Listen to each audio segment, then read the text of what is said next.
हाँ जी बच्चा पार्टी, नया वीक, नई शुरुआत। मैं विपिन एक बार फिर आपके सामने आज लेकर आया हूँ lecture number 20 on smart read vocab. आज इस लेक्चर में मैं डिस्कस करने वाला हूँ स्मार्ट रीड ड्रिल नंबर 20 में जो पैसेज हमने आपके लिए पिक किया है उसके इंपॉर्टेंट वर्ड्स, फ्रेजेस, इडियम्स या फिर फ्रेजल वर्ब्स को।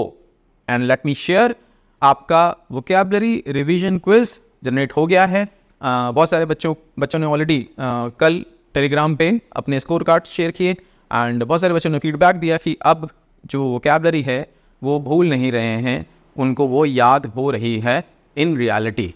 सो ये बहुत अच्छा फीडबैक था हमारे लिए। एंड क्योंकि अगर आपने पिछले हफ्ते ज्वाइन किया तो आपके लिए पहली बार ये क्विज जनरेट हुआ होगा। अपने डैशबोर्ड पे जाएं, लेक्चर खत्म हो जाए उसके बाद डैशबोर्ड पे जाएं स्मार्ट रीड कोर्स के एंड क्विज अटेम्प्ट करें एंड शेयर करें अपना एक्सपीरियंस मेरे साथ। ठीक है, अभी के लिए हम मूव करते हैं अपने लेक्चर पे with the very first word of the day which is disinformation. Disinformation, इस वर्ड को ब्रेक डाउन करूं तो डिस एंड इन्फॉर्मेशन। डिस हम ऑलरेडी डिस्कस कर चुके हैं, इसका मतलब होता है नॉट या फिर opposite, opposite of information. Information सूचना, उसका उल्टा। सो ये हो गया डिसइंफॉर्मेशन। रेफरेंस क्या लिखा है? Disinformation has existed for as long as there have been two sides to an argument. Okay, meaning क्या लिखा है? फॉल्स और misleading information spread deliberately to deceive और मैनिपुलेट पीपल। एक वर्ड होता है डिसइंफॉर्मेशन और एक और वर्ड होता है मिस इन्फॉर्मेशन। अब दोनों में क्या डिफरेंस है? दोनों ही गलत सूचना के लिए यूज होते हैं। डिफरेंस ये है, मिस इन्फॉर्मेशन के केस में आपको भी नहीं पता होता कि आप एक गलत न्यूज को आगे फैला रहे हैं, पर डिस इन्फॉर्मेशन के केस में आपको पता होता है, आप ये काम डेलिबरेटली कर रहे होते हैं। लिखा हुआ देखिए, information spread deliberately, misleading information spread deliberately, यानी गलत चीज आप आगे बढ़ा रहे हैं। हो सकता है आपको उसमें फायदा हो रहा हो सकता है आपको उसमें थ्रिल आ रहा हो, किक आ रही हो, क्या चलो मैंने बेवकूफ़ बना दिया लोगों को, यानी आप बेसिकली डिसीव कर रहे हैं लोगों को, बेवकूफ़ बना रहे हैं। ठीक है, सो इसका एग्जांपल डिस्कस करते हैं। हाँ, बाबा रामदेव के केस में अभी आई थिंक 2 या 3 महीने पुरानी बात है, 2 महीने पुरानी बात होगी। सुप्रीम कोर्ट ने ऑर्डर दिया इनको कि इनको सार्वजनिक रूप से माफ़ी मांगनी पड़ेगी। अब क्या दोष था इनके ऊपर? कोविड के टाइम पे इन्होंने अपनी पतंजलि की एक दवा लॉन्च की और दवा का नाम था कोरोनिल, है ना, यही नाम था। सो लॉन्च करते समय इन्होंने क्या किया? इन्होंने एलोपैथी के लिए बोल दिया कि एलोपैथी की दवा से लाखों लोगों की मौतें हुई। यानी इन्होंने अपनी दवा लॉन्च की पर साथ में एक डिसइंफॉर्मेशन आगे स्प्रेड कर दी कि एलोपैथी पूरी तरीके से बोगस है। यानी इन्होंने एलोपैथी की पूरे जो उसका जो साइंस है या जो भी इन्वेंशंस है उनको रिडिक्यूल कर दिया कि वो तो बोगस है, बकवास है एलोपैथी। ठीक है, और जब ऐसा सेंसेशन इन्होंने क्रिएट किया तो सबको फिर क्यूरियोसिटी बढ़ गई कि यार कोरोनिल में क्या है ऐसा, हम एक बार चेक कर लेते हैं। तो अपने प्रोडक्ट को बेचने के लिए, सेंसेशन क्रिएट करने के लिए डेलिबरेटली ऐसा स्टेटमेंट दिया जिसमें इन्होंने एक फॉल्स इन्फॉर्मेशन को, मिसलीडिंग इन्फॉर्मेशन को आगे बढ़ाया। आई एम श्योर कि इनको पता होगा कि ये क्या कर रहे हैं। ठीक है, इसीलिए डिसइन्फॉर्मेशन है। दूसरी तरफ मिस इन्फॉर्मेशन का एग्जाम्पल, डीमोनेटाइजेशन जब हुआ था तो एक न्यूज़ एंकर हैं बहुत फेमस, उन्होंने बोला था, लाइव थी वो, उन्होंने बोल दिया कि ये 2000 का नोट है, इसमें एक चिप लगी हुई है। वो चिप ऐसा काम करेगी कि अगर आप इस नोट को, अगर ब्लैक मनी है और कहीं आपने छुपा भी दिया, ज़मीन के अंदर भी गाड़ दिया, तो भी गवर्नमेंट को पता चल जाएगा, एजेंसीज को पता चल जाएगा। तो उनको आई बिलीव नहीं पता था कि वो क्या बोल रही हैं। सो उन्होंने एक गलत इन्फॉर्मेशन को अनइंटेंशनली आगे बढ़ा दिया, पर यहाँ पे इनको पता था ये क्या कर रहे हैं। ठीक है, so this is the difference between disinformation and miss information. अभी हमारे पास 4 एग्जाम्पल्स हैं, डिस्कस करते हैं चारों को। The government launch the campaign to counteract the spread of disinformation during the election. बिल्कुल सही सेंटेंस है। The article was filled with disinformation providing readers the actual facts. ये गलत है। आर्टिकल में पूरी तरीके से डिसइंफॉर्मेशन भरी हुई थी, पर वो यहाँ पे लिखा है कि वो रीडर्स को एक्चुअल फैक्ट्स बता रहा था। ये गलत है। ठीक है, social media platforms are struggling to filter out disinformation from their content. बिल्कुल सही है। Disinformation is often used as a tool to manipulate public opinion. Manipulate, बेवकूफ़ बनाना, अपने तरीके से किसी के माइंड को मोड़ देना, मैनिपुलेट कर देना। सो ये सही है। आई होप आपको समझ में आ गया हो।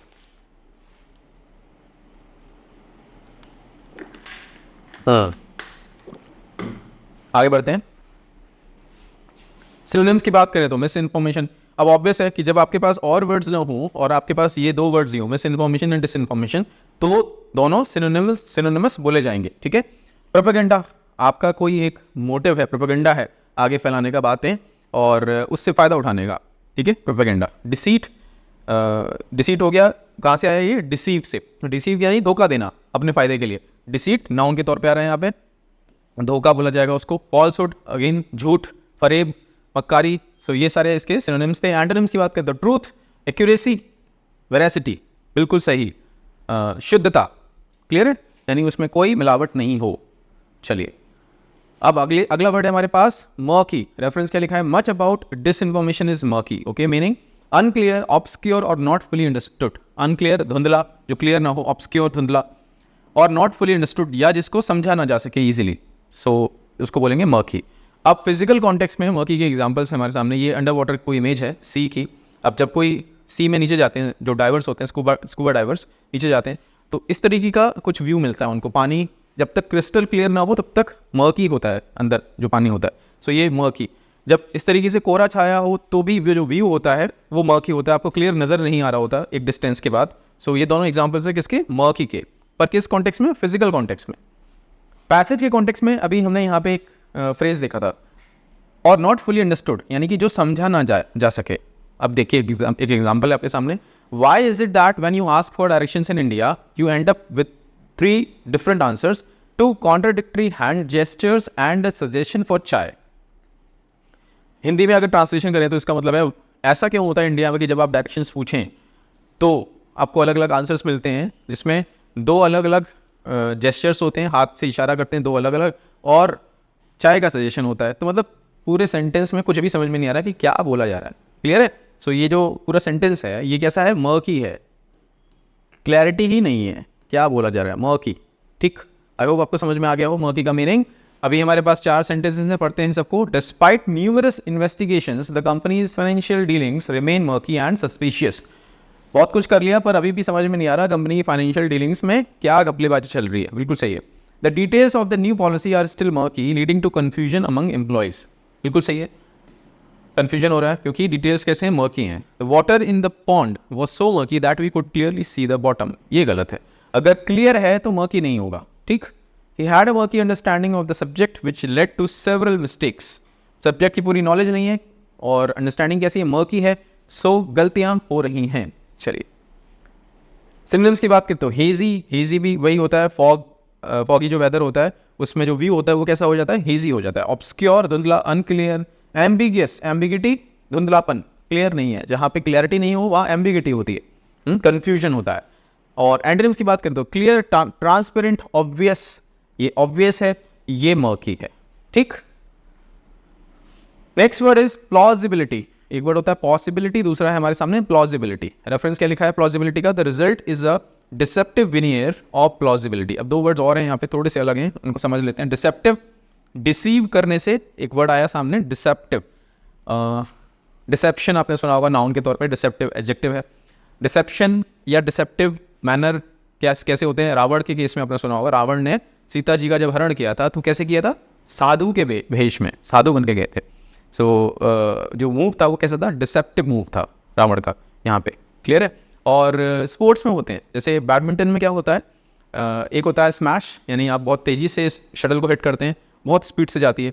और एक होता है ड्रॉप, जब आप बहुत हल्के से अपने रैकेट को घुमाते हैं और जो शटल होती है वो बस नेट के पास जाके गिरती है।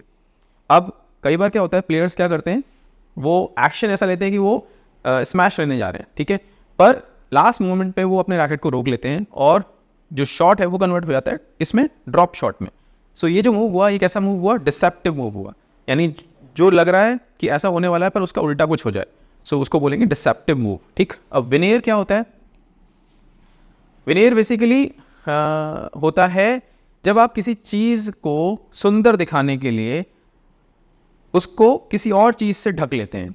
फॉर एग्जाम्पल, आप किसी भी टाइप की लकड़ी का अपने घर पे सोफ़ा बनवाएं, भले ही वो लकड़ी इतनी स्ट्रांग ना हो, वुड इतनी स्ट्रांग ना हो, पर आपने मान लीजिए उसके ऊपर माइका लगवा दी। बाज़ार में जो माइका मिलती है, शाइनिंग माइका, जो एक्चुअली जो सोफ़ा हम देखते हैं उस पर वो माइका लगी होती है। तो अगर वो माइका शाइनिंग है, बहुत अच्छी माइका हो, तो अंदर कुछ भी मटीरियल हो वुड वाला, पर आपको सोफ़ा देखने में बहुत अच्छा लगेगा, यानी देखने में बहुत अच्छा लगेगा, होगा नहीं अंदर से, पर दिखने में बहुत अच्छा लग रहा होगा। सो विनियर बेसिकली ये क्लियर होती है। इसको और एक और एग्जांपल समझ सकते हैं, मेकअप। अब कोई जो गर्ल है वो कॉम्प्लेक्शन उसका सांवला है मान लीजिए, या चेहरे पे कुछ दाग धब्बे हैं, अब ये ब्यूटिशियन क्या करती हैं, बेसिकली मेकअप करके उसको बिल्कुल इवन कर देती हैं, है ना, जो स्किन टोन होती है उसको इवन कर देते हैं। सो मेकअप अगेन विनीयर का काम करता है। It makes people look beautiful, it makes people look beautiful physically.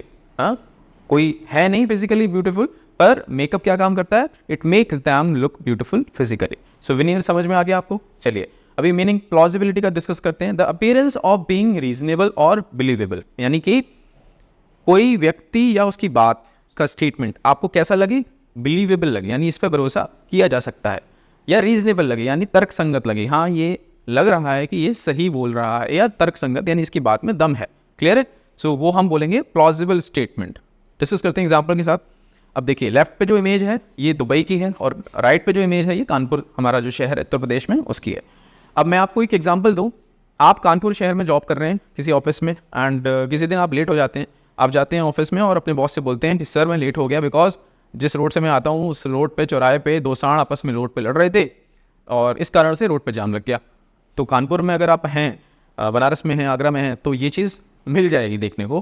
पर दुबई में अगर आप हैं, सो दुबई में आप जाएं ऑफिस में और आप ऐसे बोलें कि दो सांड लड़ रहे थे और उसके कारण जाम लग गया, उसके कारण मैं लेट हो गया, तो ये वहाँ पे it won't be taken, it won't be accepted, because वहाँ ये प्लॉजिबल नहीं है। इंडिया में कई सारे शहरों के ऐसे इंफ्रास्ट्रक्चर हैं, भीड़ भाड़ वाले जो हमारे शहर हैं, या फिर जानवर ऐसे रोड पे खुले हमारे शहरों में घूमते हैं कि ये यहाँ पे प्लॉजिबल है, यहाँ पे प्लॉजिबल नहीं है। समझ में आया? तो वहाँ पे तो आपकी बात मानी जाएगी, यहाँ पे नहीं मानी जाएगी। ठीक है। अब एक और एग्जाम्पल है दुबई के ही केस में। अभी कुछ महीनों पहले दुबई में इस तरीके के सीन्स देखने को मिले जहाँ इतनी ज़्यादा बारिश पड़ गई कि वहाँ पे बाढ़ आ गई, दुबई में बाढ़ आ गई। ठीक। अब इस इवेंट से पहले अगर कोई बोले कि दुबई में बाढ़ आ गई तो वो प्लॉजिबल स्टेटमेंट नहीं माना जाएगा। पर अब जब ये घटना घट गई और आगे कोई अब फ्यूचर में बोलता है कि यार मैं दुबई से अबू धाबी नहीं जा पाया क्योंकि बाढ़ आ गई थी दुबई में, तो प्लॉजिबल माना जाएगा। ठीक है, समझ में आया प्लॉजिबल का मीनिंग, प्लॉजिबिलिटी का मीनिंग। अब हमारे पास है 4 examples. The story had plausibility making it hard to dismiss. हाँ सही है sentence. The story had plausibility making it hard to dismiss, बिल्कुल सही है। The plausibility of such an event happening is quite high given the circumstances, बिल्कुल सही है। इस इवेंट की होने की संभावना ज़्यादा है जो सर्कमस्टांसेस हैं उसको सोचते हुए या उनको कंसिडर करते हुए, बिल्कुल सही है। The explanation lacked plausibility and was deemed impossible, बिल्कुल सही है। The explanation lacked plausibility and was deemed impossible, बिल्कुल सही लग रहा है। The scientist findings were dismissed due to their high plausibility, अब ये गलत है। साइंटिस्ट की फाइंडिंग्स अगर प्लॉजिबिलिटी में हाई हो तो उनको डिसमिस क्यों किया जा रहा है, गलत है ये। क्लियर है, समझ में आ गया आपको? चलिए सिनोनिम्स की बात करें तो क्रेडिबिलिटी यानी कि यहाँ पे भरोसा किया जा सकता है, बिलीवेबिलिटी भरोसा किए जाने वाली बात है, लाइकलीहुड ये हो सकता है, पॉसिबिलिटी। ठीक। एंड यहाँ पे एंटोनिम्स की बात करें तो इम्प्रोबेबिलिटी संभावना जो है बहुत कम है, इनक्रेडिबिलिटी यानी भरोसा करने वाली बात यहाँ पे नहीं है। सो एंटोनिम्स में ये दोनों वर्ड्स थे हमारे सामने। चलिए मूव करते हैं नेक्स्ट वर्ड पे विच इज अनप्रेसिडेंटेड। रेफरेंस क्या लिखा है? But it has not yet revealed itself as an unprecedented and unassailable threat. अभी अनअसेलेबल आएगा आगे, तो अभी उसको डिस्कस नहीं करते हैं। मीनिंग क्या लिखा है अनप्रेसिडेंटेड का? नेवर डन और नोन बिफोर, यानी पहले ना कभी हुआ हो ना कभी किसी ने जाना हो। अनप्रेसिडेंटेड, अनपैरेलल्ड, अनमैच्ड, इसके जैसा कोई ना हो उसको बोलते हैं अनप्रेसिडेंटेड। ये 2 एग्जांपल्स हमारे सामने वापस से। लेफ्ट पे जो आप इमेज देख रहे हैं, चंद्रयान मिशन जो हुआ था लास्ट ईयर अगस्त में 2023 में, चंद्रयान 3, उसमें इंडिया ने successfully, India became the very first country जिसने कोई स्पेस क्राफ्ट लॉन्च किया, लैंड किया कहाँ पे? साउथ पोल, मून के साउथ पोल पे लैंड करने वाली पहली कंट्री बन गई हमारी India. So the event was unprecedented, world level पे अनप्रेसिडेंटेड काम इंडिया ने किया। दूसरी तरफ ये जो इमेज देख रहे हैं आप कोविड के टाइम की, कोविड के टाइम पे हमारे बहुत सारे जो माइग्रेंट वर्कर्स जो अपने शहर अपने प्रदेशों को छोड़ के साउथ में कहीं पे महाराष्ट्र में या फिर और डाउन साउथ में काम करने जाते हैं लेबरर्स के तौर पे, या और जो छोटे मोटे काम होते हैं उनको करने के लिए। जब कोविड हुआ तो क्योंकि ट्रांसपोर्टेशन बिल्कुल ठप हो गया था और कोई सुविधा नहीं मिली, तो बहुत सारे लोग पैदल हज़ारों किलोमीटर चलने को मजबूर हो गए और हज़ारों किलोमीटर चलते चलते बहुत सारे लोग बीच में मर भी गए। सो इस तरीके के सीन्स देखने को मिले जो कि अनप्रेसिडेंटेड थे। अभूतपूर्व, अभूतपूर्व यानी कि जो पहले कभी ना हुआ हो, ना कभी सुना ना देखा, उसको बोलते हैं अनप्रेसिडेंटेड। एक पॉजिटिव एग्जाम्पल था पॉजिटिव सिनेरियो में, एक नेगेटिव सिनेरियो में, ठीक है। अब देखते हैं यहाँ पे हमारे सामने 4 स्टेटमेंट्स हैं। The level of destruction caused by the hurricane was unprecedented. Hurricane तूफान, उससे जो डिस्ट्रक्शन हुआ, नुकसान हुआ, वो कैसा था? अभूतपूर्व, पहले कभी ऐसा नहीं हुआ। चलिए सही है sentence. The CEO's actions were unprecedented and broke all company records। बिल्कुल सही है। It was an unprecedented move as similar actions had been taken many times before। ना, अगर unprecedented move है तो उसके जैसे पहले actions नहीं लिए जा सकते थे। तो similar actions अगर पहले लिए जा रहे हैं तो ये वाला action unprecedented कैसे हो सकता है? गलत है ये। They faced unprecedented challenges during their expedition to the North Pole। North Pole पे जब वो अपने खोज यात्रा करने गए, एक्सपीडिशन क्या होती है? खोज यात्रा। तो उनको बहुत सारे चैलेंजेस फेस करने को मिले। बिल्कुल सही है। तो आई होप आपको समझ में आया कॉन्टेक्स्ट। सिनोनिम्स की बात करें तो अनपैरेलल्ड, ऐसा कोई एग्जाम्पल नहीं है इसके जैसा, कोई नहीं। Unmatched, extraordinary. सचिन तेंदुलकर ने जब क्रिकेट में पहली बार डबल सेंचुरी मारी, उस टाइम पे वो जो रिकॉर्ड था वो कैसा था? अनप्रेसिडेंटेड। अभी भी जो 100 सेंचुरीज का उनका रिकॉर्ड है वो कैसा है? अनप्रेसिडेंटेड, क्योंकि दोबारा किसी ने वहाँ तक वो उस मार्क को अचीव नहीं किया है, ठीक है। एंटोनिम्स की बात करें तो कॉमन, आम बात है जो, ऑर्डिनरी, आम बात। टिपिकल, जो रेगुलरली होता ही रहता है, यूजुअली होता ही रहता है, उसको बोलना है टिपिकल। चलिए next word is unassailable. Unassailable reference हम ऑलरेडी पढ़ चुके हैं, मीनिंग देखते हैं। Unable to be attacked, questioned और डिफीटेड।